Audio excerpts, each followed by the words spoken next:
नमस्कार विद्यार्थी मित्रांनो, स्वागत आहे तुमचं आपल्या करिअर एक्सपर्ट चॅनल मध्ये। तर आजच्या व्हिडिओमध्ये आता जी काही एमसीसीची काउन्सिलिंग चालू झालेली आहे बरोबर, ती कोणासाठी आहे आणि कोणत्या विद्यार्थ्यांसाठी असणार आहे, कोणत्या विद्यार्थ्यांसाठी इलिजिबल असणार आहे आणि कोणत्या विद्यार्थ्यांसाठी नसणार आहे। आणि ज्या विद्यार्थ्यांना आता चांगले मार्क आहे त्यांना एमसीसी थ्रू चांगलं गव्हर्नमेंट युनिव्हर्सिटीज, डीम्ड युनिव्हर्सिटीज आणि तुमचं जे काही सेंट्रल युनिव्हर्सिटीज आहे म्हणजे एम्स झालं, जिपमर झालं, त्यासाठी जर तुम्हाला काउन्सिलिंग करायची असेल तर तुम्हाला कुठे करायची, फक्त एमसीसी काउन्सिलिंगच्या या वेबसाईट वरती करायची आहे।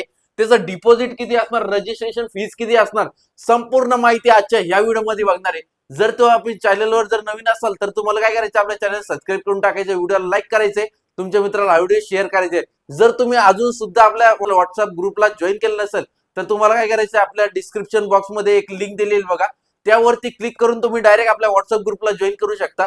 तर चालू करूया आता व्हिडिओसाठी। त्यामध्ये बघा आता काय सध्या चालू झालेली एमसीसी काउन्सिलिंग कोणी केली पाहिजे, आजच्या व्हिडिओमध्ये आपण ते सविस्तर बघणार आहे आणि कोणी नाही केली पाहिजे ते सुद्धा सांगणार आहे। ओके, तर आता सविस्तर जे काही गोष्टी आहे आपण ते बघणार आहे।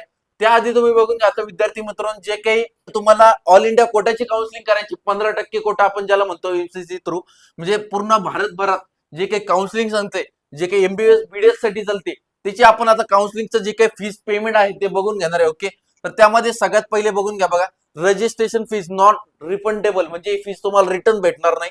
म्हणजे बघा, all India quota, central university, AIIMS, JIPMER, जे काही एएफएमसी असेल, नर्सिंग असेल, जिपमर असेल, जनरल ईडब्ल्यूएस साठी 1000 रुपये फीस असणार आहे तुमची बरोबर। त्यानंतर तुम्हाला बाकीच्या कॅटेगरीसाठी, जे काही रिझर्व्ह कॅटेगरी म्हणतो आपण, त्याला 500 रुपये फीस असणार आहे। त्यानंतर तुमचा डीम्ड युनिव्हर्सिटी किती फीस असणार, general EWS, SC ST, OBC, PWD साठी 5000 रुपये या पोर्टलची फीस असणार तुमची बरोबर।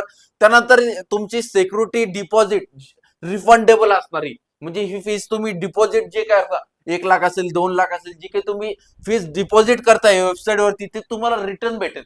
म्हणजे जर कॉलेज जर अलॉट झालं तर तुम्हाला ते फीस मध्ये ऍड होऊन जाणार ती तुमची फीस। आणि जर तुमचं कॉलेज जर तुम्हाला मिळालं नाही तर तुम्हाला जी काही फीस आहे तुम्ही डिपॉझिट केले ते तुम्हाला रिटर्न भेटून जाणार बरोबर। आता बघा, ऑल इंडिया कोटासाठी कॅटेगरी वाईज बघणार आहे आपण, डिपॉझिट किती लागणार आहे आपला। जनरल ईडब्ल्यूएस जर असेल तर 10,000 रुपये आपल्याला डिपॉझिट असणार आहे या वेबसाईट मध्ये एमसीसीच्या। त्याचबरोबर SC ST, OBC, PWD candidate असेल तर 5000 रुपये तुम्हाला या ठिकाणी डिपॉझिट असणार आहे। त्याचबरोबर डीम्ड युनिव्हर्सिटीसाठी जर आपल्याला डिपॉझिट आणि चॉईस फिलिंग करायचं असेल, रजिस्ट्रेशन करायचं असेल, तर त्यासाठी जनरल जरी कॅटेगरी असेल, ईडब्ल्यूएस जरी असेल, एसटी असेल, एससी असेल किंवा तुमची ओबीसी, पीडब्ल्यू जरी असेल, तर कमीत कमी 2 लाख रुपये तुम्हाला या ठिकाणी सिक्युरिटी डिपॉझिट करायचं आहे बरोबर। विद्यार्थी मित्रांनो, तुम्हाला हे सगळं समजलं की आपल्याला फी स्ट्रक्चर किती लागणार या रजिस्ट्रेशन एमसीसी काउन्सिलिंग साठी, तर संपूर्ण माहिती तुम्हाला आता कळाली। आता आपण बघणार की आता ज्या विद्यार्थ्यांना मार्क 177 ते 300च्या दरम्यान येत आहे तर त्यांनी खरंच ही काउन्सिलिंग केली पाहिजे का एमबीबीएस बीडीएस साठी, बघा आता आपण सविस्तर बघणार आहे। तर त्यामध्ये आता बघा, जर तुमची कॅटेगरी एसटी असेल बरोबर, एसटी कॅटेगरी जर असेल आणि तुमचा स्कोर 177 ते 300च्या दरम्यान जर येत असेल तर तुम्हाला काय करायचंय, 177 ते 300च्या दरम्यान जर तुम्हाला स्कोर येत असेल आणि तुम्हाला आता एमबीबीएस बीडीएस ची काउन्सिलिंग करायची असेल तर खरंच तुम्हाला एसटी कॅटेगरी जर असेल तुमची तर खरंच तुम्हाला एमबीबीएस चं कॉलेज मिळू शकतं का, आता तुम्हाला सविस्तर आपण बघणार आहे बरोबर। तर आता बघा विद्यार्थी मित्रांनो, आता जर तुम्हाला 177 ते 300च्या दरम्यान तुम्हाला स्कोर येतोय आणि तुम्हाला एमबीबीएस चं कॉलेज खरंच मिळेल का, आणि याच्यामध्ये तुम्हाला सांगतो गव्हर्नमेंट कॉलेज प्लस त्याचबरोबर डीम्ड युनिव्हर्सिटीज असतात। ओके, याच्यामध्ये गव्हर्नमेंट आणि डीम्ड युनिव्हर्सिटीज असतात, म्हणजे याच्यामध्ये तुम्हाला गव्हर्नमेंटचं कॉलेज जर अलॉट करायचं असेल आणि याचा जो काही रँक असतो तो खूप जास्त जातो, तर याच्यामध्ये तुम्हाला जे काही एसटी कॅटेगरी जरी असेल, एवढा स्कोर येत असेल तर तुम्हाला असं वाटत असेल की ऑल इंडिया कोटामध्ये भारत देशात कुठेही यूपी किंवा बिहार मध्ये कुठेही नंबर लागला तरी चालेल। पण विद्यार्थी मित्रांनो, खरं जर म्हटलं तर याचा रँकिंग खूप जास्त जातो। तर याच्यामध्ये जर तुम्हाला कॉलेज जरी मिळायची शक्यता जर असली तर खूप लोअर जे काही रँक आणि मार्काचं जे काही कॉलेज आहे तुम्हाला ते अलॉट होऊन जाईल, गव्हर्नमेंट कॉलेज बरोबर। आणि जर तुम्हाला डीम्ड करायचं असेल, जर ज्या विद्यार्थ्यांना फक्त आता 177 मार्क येत आहे बरोबर, 177 मार्क येत आहे आणि त्यांना मॅनेजमेंट कोटामधून ऍडमिशन घ्यायचे, समजा तुम्हाला आता एमबीबीएसच करायचंय, एससी कॅटेगरी असो, ओबीसी असो, काही जे काही रिझर्व्ह कॅटेगरी असेल बरं का, तर 177 जर असेल तुम्हाला आणि तुम्हाला आता डीम्ड मधून तुम्हाला एमबीबीएसच करायचंय, भारतीय विद्यापीठ असेल, डीवाय पाटील असेल किंवा अदर युनिव्हर्सिटीज असेल, डीम युनिव्हर्सिटीज, तर त्यासाठी कमीत कमी किती फीज लागणार बरं याच्यामध्ये? कमीत कमी तुम्हाला 25 लाख रुपये पर इयर फीज असणार याच्यामध्ये. 25 लाख पर इयर फीज असणार. टोटल बजेट तुमचं जाणार 1.5 कोटी पर्यंत बजेट जाणार. तर विद्यार्थी मित्रांनो, तुम्हालाही जर का चांगल्या युनिव्हर्सिटीज मध्ये कमीत कमी बजेटमध्ये, जसं तुमचं 24 लाख असेल, 23 लाख पर इयर असेल, अशा फीज मध्ये जर तुम्हाला जमत असेल किंवा तुम्हाला ऍडमिशनच घ्यायचं असेल एमबीबीएस मध्ये, तर तुम्हाला चांगल्या युनिव्हर्सिटीसाठी आपण अप्लाय करून देऊ, डीम्ड युनिव्हर्सिटीसाठी. बरोबर. आता विद्यार्थी मित्रांनो बघून घ्या की आता ज्या विद्यार्थ्यांना 300 ते आता 300 ते 450च्या दरम्यान मार्क येते समजा, आपण पकडून घेऊ, आणि कॅटेगरी तुमची reserve category, reserve, okay, reserve category तुमची येते. बरोबर. तर तुम्हाला आता एमबीबीएस करायचे, एमबीबीएस, ओके.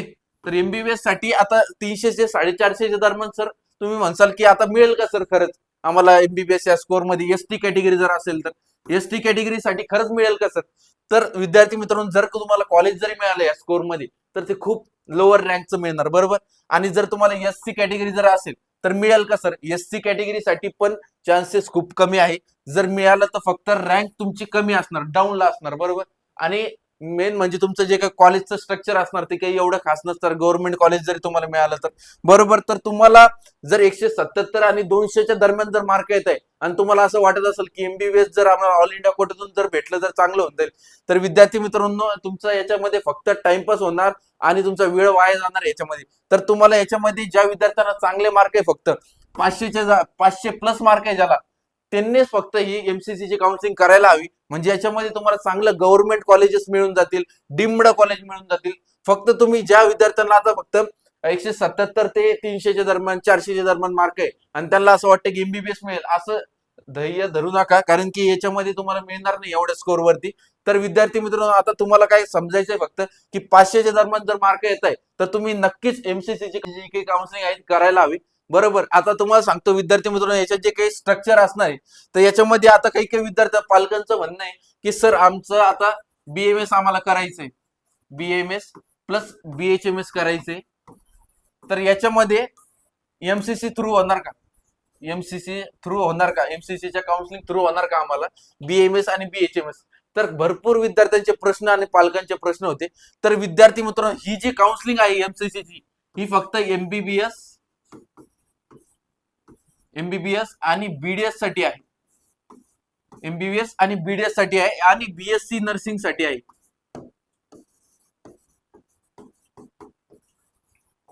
बीएससी नर्सिंग साठी आहे. तर तुम्ही जर हा ध्येय धरत असेल, मनात विचार करत असेल की आम्हाला बीएमएस बीएचएमएस ची काउन्सिलिंग करायची, तर आम्ही एमसीसी चे थ्रू जर गेलो तर आम्हाला बीएमएस चं कॉलेज मिळेल का?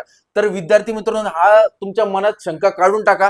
ही जी काउन्सिलिंग आहे एमसीसी ची, ज्याला आपण मेडिकल काउन्सिलिंग कमिटी असंही म्हणतो, तर याच्याद्वारे फक्त मेडिकलच्या एमबीबीएस, बीडीएस आणि बीएससी नर्सिंग साठी ऑल इंडिया कोटाची काउन्सिलिंग होते. त्याच्यामध्ये येतात सेंट्रल युनिव्हर्सिटीज, गव्हर्नमेंट युनिव्हर्सिटीज आणि डीम्ड युनिव्हर्सिटीज येतात. आणि ज्याला एम्स आणि जिपमर साठी जर अप्लाय करायचंय, तर त्याचा रँक आणि मार्क खूप हायर लेवलला असायला हवे. म्हणजे कमीत कमी तुम्हाला 700 मार्क असायला हवे, तरच तुमचं एम्स आणि जिपमर साठी तुम्ही अप्लाय करू शकता. आणि विद्यार्थी मित्रांनो, हा ध्येय, हा मनात जो काही विषय आहे तुमचा बीएमएस बीएचएमएस हा काढून टाका. त्याच्यासाठी सुद्धा दुसरी एक काउन्सिलिंग आहे, त्याला आपण म्हणतो AA-CCC. बरोबर. AA-CCC काउन्सिलिंग कमिटी आहे. त्याच्यानुसार बीएमएस आयुष कोर्स जेवढे काही आहे त्यानुसार AA-CCC ची ऑल इंडिया कोटाची काउन्सिलिंग असते, जे काही डीम्ड युनिव्हर्सिटीज, गव्हर्नमेंट युनिव्हर्सिटीजची असते. तर तुम्हाला जर अप्लाय करायचं असेल, तुम्हाला चांगले मार्क येत असेल, तर तुम्ही AA-CCC च्या वेबसाईट वरती जाऊन अप्लाय करू शकता. पण आता ती सध्या चालू झालेली नाही. ज्यावेळेस चालू होईल लवकर आपण व्हिडिओ बनवून घेऊन येऊ तुमच्यासाठी. तर आता तुम्हाला जर व्हिडिओ जर आवडला असेल तर तुम्हाला फक्त काय करायचं, एक थंब द्यायचा, लाईक करून टाकायचं आपल्या व्हिडिओला. विद्यार्थी मित्रांनो, आता जर तुम्हाला आमच्या थ्रू जर तुम्हाला काउन्सिलिंग करायची असेल, बरोबर, जर तुम्हाला आमच्या थ्रू काउन्सिलिंग करून घ्यायची असेल एमसीसीची, तर तुम्हाला आपली फीस किती असणार? एमसीसीची जर तुम्हाला काउन्सिलिंग करायची तर आपण त्याच्यासाठी कमीत कमी 7,000 रुपये विद्यार्थ्यांकडून फीस घेतो. आणि त्याच्यामध्ये प्रायव्हेट काय करतो, त्याच्यामध्ये तुमचं रजिस्ट्रेशन करून देणार, तुमचं सिक्युरिटी डिपॉझिट वगैरे सगळी प्रोसेस आपण करून देणार त्याच्यामध्ये. बरोबर. सिक्युरिटी डिपॉझिट असेल, रजिस्ट्रेशन, जी काही ऑनलाईन फीज असते, जर 1,000 रुपये फीज असणार तर ते आम्ही पेड करणार. जर 10,000 फीज असली तर ती तुम्हाला पेड करावं लागणार. तर 7,000 मध्ये आपण संपूर्ण जी काही प्रोसेस आहे तुमची, कॅपराउंड 1 पासून तर फायनल ऍडमिशन पर्यंत जी काही प्रोसेस आहे आपण ती करून देत असतो. तुम्हाला जर जॉईन करायचं असेल तर खाली दिलेल्या नंबरवरती संपर्क करून आजच तुमची जी काही काउन्सिलिंग आहे ते जॉईन करू शकता. आणि भेटूया अशाच इन्फॉर्मेटिव्ह व्हिडिओ सोबत. तोपर्यंत धन्यवाद.